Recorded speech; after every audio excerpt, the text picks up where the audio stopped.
So welcome to NECN video from the National Estates Churches Network. My name is Christine McAteer. I'm support officer for NECN, and with me this afternoon I have the Reverend Andy Greiff, Vicar of St Michael's Shelf and St Aidan's in Buttershaw, which is up in Bradford. So thank you, Andy, for joining us this afternoon. Can you tell us a little bit about Buttershaw and what it's like? Yeah, I can. Buttershaw takes up about a quarter of quite a large parish here. It's 20-odd thousand people, and a quarter of that is a big quarter, I suppose, if you can have a big quarter, is Buttershaw Estate, and I guess it's most famous for the film Rita Sue and Bob 2, which was a rather dodgy film from a few years ago, but that was written and filmed on the estate. The playwright was Andrea Dunbar, who also passed away when in one of the pubs on the estate. It's always been a bit notorious as Buttershaw Estate in Bradford, but it's a great place to work. I've loved working here I've been here since 2012, and I've loved working here. It's difficult at times. There's a lot of deprivation. It's mainly white.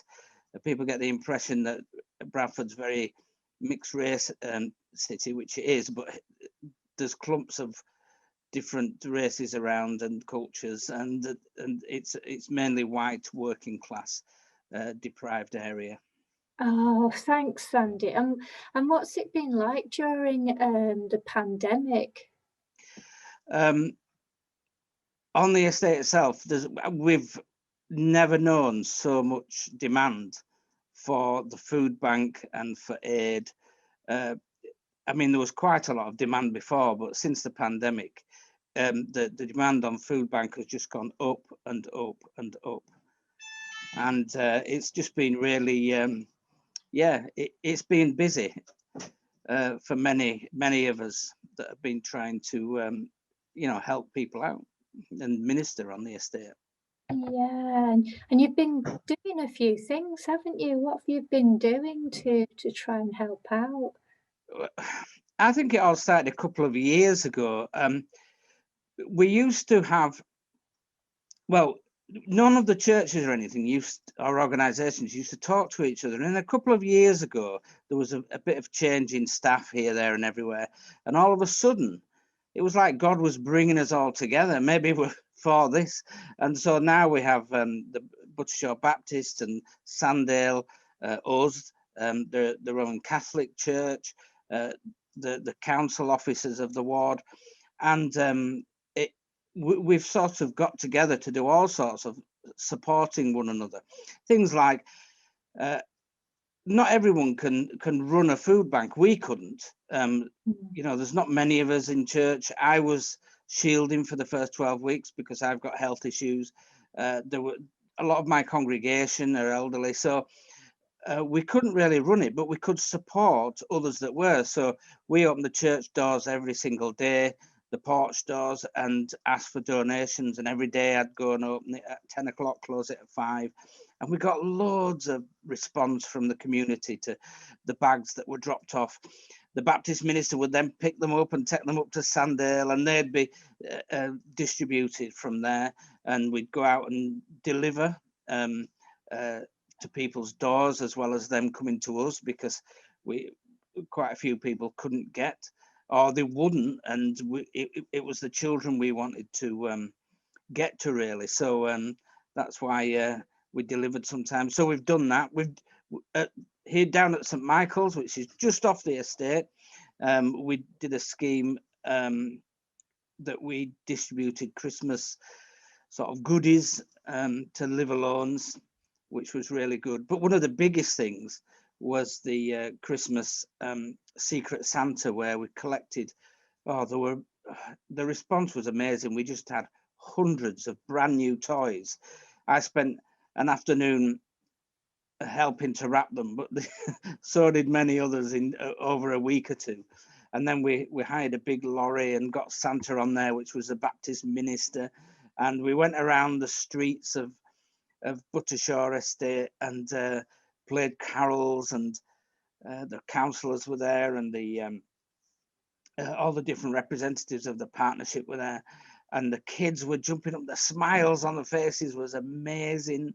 We had the parents out still in dressing gowns and fancy dress and goodness knows what all around, and it was just such a blessed evening. It was just really lovely.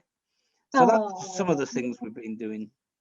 It sounds lovely. I've got some photos that you've sent in. Shall I share the screen and then we can have a look at them? Yeah, that'd be brilliant. Yeah. Yeah, so I think, let me see. Yeah, so that's it. So yeah, was that part of the Secret Santa? Yeah, And that was the Secret Santa distributing all the presents. That's the Baptist minister, a guy called Gavin, who's a great guy, and he was. I don't know if he had a voice left at the end of that day. Brilliant. What was he singing, Andy? He was mainly just saying ho ho ho, Merry Christmas, and just being Santa all the way around, and whatever. Yeah, he was loud. Brilliant. I'll see if I can get up some of the other photos. I've never done this before, so bear with me. I'll see if it works. I've got one of a couple of young people here. Yeah, so can you explain what's going on in this photo for us, Andy? I can.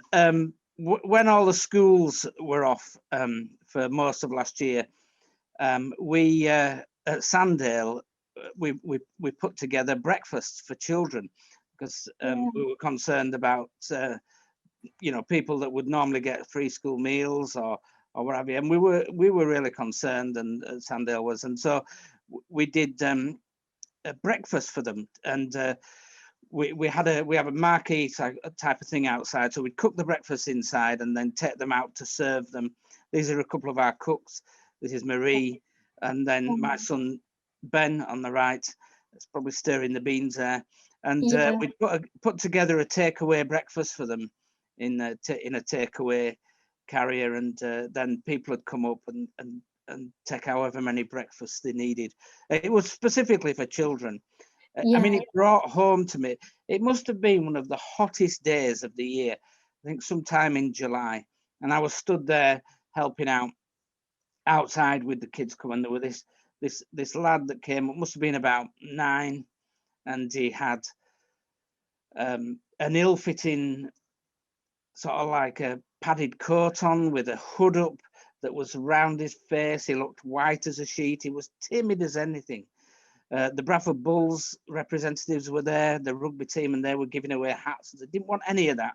All he wanted was some breakfast, and we gave him some. And I thought, then it sort of, my heart was going out to him because I thought, this is why we're here. It was, and he took the breakfast and went. But yeah, it was a brilliant thing, that. And we did meals as well for older people too. Yeah, that sounds brilliant. I'll see if I can find one more picture to show what you've been doing. Oh yes, let's see what we've got here. So this is about the food box donation, isn't it? Yeah.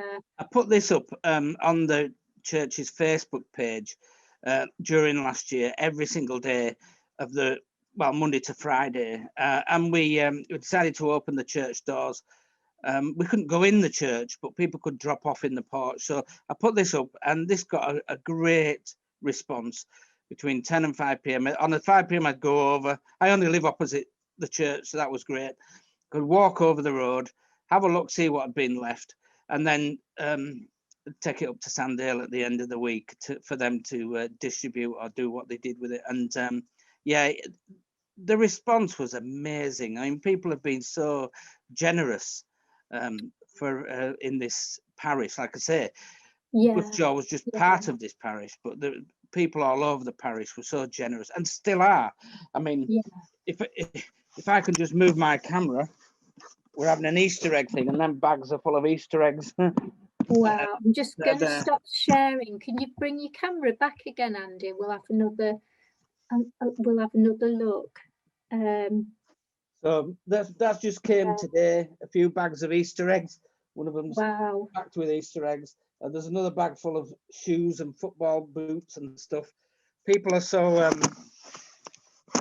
kind. The Baptist Church, Buttershaw Baptist, have a clothes bank. So I'll be taking that to the clothes bank, and the Easter eggs we're going to have the big great Easter egg extravaganza at Easter.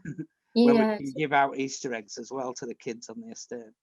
That's it. And what do you think people most need to know right now, or what do people need? Sorry, my cat's just Zoom bombed. How do you mean? Sorry, say that question again. What do people on the estate need? Yeah. What would you say they'd need?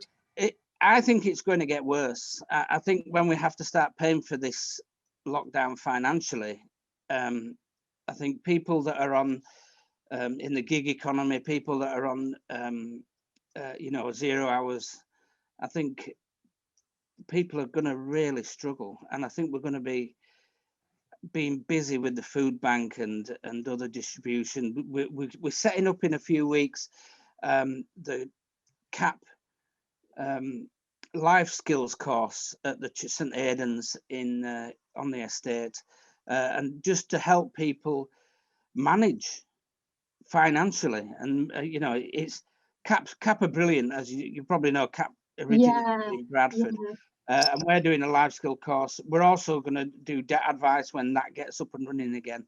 But in the meantime, sort of life skills is a bit of a precursor to debt, because I think people will be really struggling.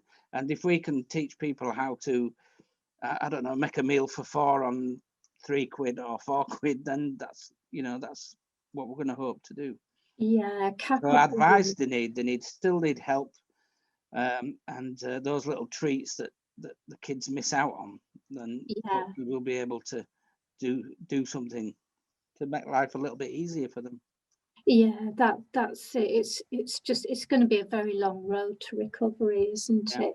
Anyway, I'd like to thank you very much for joining me this afternoon, and thank you to all you viewers for joining us in watching the NECN video. It's been really wonderful to chat with Andy about Buttershaw Estate. If you've liked this video, please subscribe to the NECN YouTube channel and ring the bell, and you'll get updates about other people on the estates. Thank you.